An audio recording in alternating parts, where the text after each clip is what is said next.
تازہ ترین ویڈیوز کے لیے چینل کو سبسکرائب کر کے بیل آئیکن اور آل نوٹیفیکیشن پر کلک کریں تاکہ آپ کو ملے ہر اپڈیٹ سب سے پہلے۔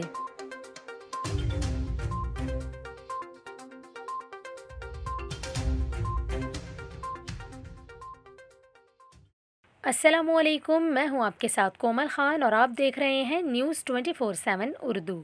ناظرین، آج کے اس ویڈیو میں ہم آپ کو بتائیں سندھ میں ڈرائیونگ لائسنس کے حوالے سے اہم فیصلہ کر لیا گیا۔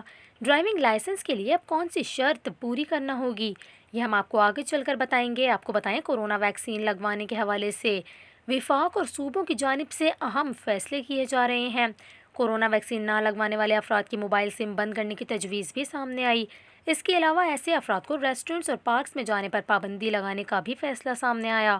اور اب آپ کو بتائیں وزیر اعلیٰ سندھ مراد علی شاہ کی زیر صدارت کورونا ٹاسک فورس کا اجلاس ہوا، جس میں وزیر اعلیٰ سندھ مراد علی شاہ نے صوبے میں ڈرائیونگ لائسنس کو کورونا ویکسینیشن سے مشروط کرنے کی ہدایت کر دی۔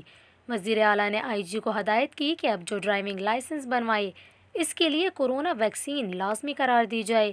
یہاں پر آپ کو یہ بھی بتائیں وزیر اعلیٰ نے ایکسپو سینٹر پر بغیر ویکسین سرٹیفکیٹ جاری کرنے کی خبر کا نوٹس بھی لیا اور متعلقہ حکام کو سخت کارروائی کی ہدایت کی۔